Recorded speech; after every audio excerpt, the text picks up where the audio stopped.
Et après, suite à ça, donc Thomas est en paix avec son amputation, avec sa jambe, son nouveau corps, il y va à fond.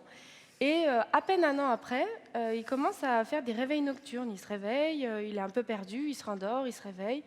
Au début, c'est quelques crises, et puis après, quand tu es en stage avec l'équipe de France pour préparer une Coupe du Monde, c'est jusqu'à 10 par jour. Ton corps étant mis à mal, d'un coup, tu as plein de décharges, plein de choses qui se passent, et on ne comprend pas ce que c'est. Donc là, on va voir notre médecin traitant, et commence quelque chose d'un petit peu compliqué. On lui explique ses crises, mais avec nos mots, c'est un petit peu flou, on ne sait pas trop ce que c'est.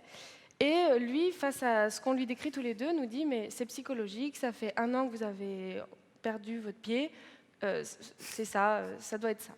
Et on commence à prendre plusieurs rendez-vous avec lui pour lui dire « non, on pense que c'est pas ça, on pense que c'est plus que ça ».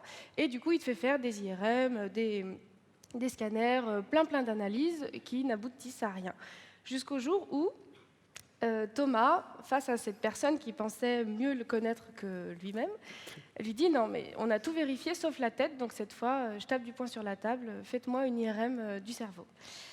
Et là, du coup, après cette investigation, on arrive au centre pour faire l'IRM, et là, il se passe un truc bizarre. On arrive, il y a des gens qui font l'IRM, ils s'en vont avec leurs résultats, il y a eu le débrief, etc. Des gens arrivent, partent avant nous.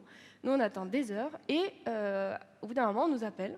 Et là, cette fois-ci, c'est 2 personnes qui viennent nous chercher, alors que les autres, ça ne s'est pas passé comme ça. Et on nous met dans un bureau au fond de l'hôpital, où nous attend un téléphone, et là, le verdict tombe. Il s'agit d'une tumeur cérébrale qui prend plus de la moitié du cerveau gauche de Thomas. Donc, tous ceux qui avaient voté pour lui, vous avez gagné. Et cette fois-ci, il a 26 ans, et c'est une tumeur cérébrale qu'on accueille dans notre vie. On se dit quand même qu'on est allé jusqu'au bout de cette investigation un peu tous les deux, et que finalement, on a quand même gagné du temps. De le savoir aujourd'hui, c'est toujours mieux que de le savoir demain. Donc,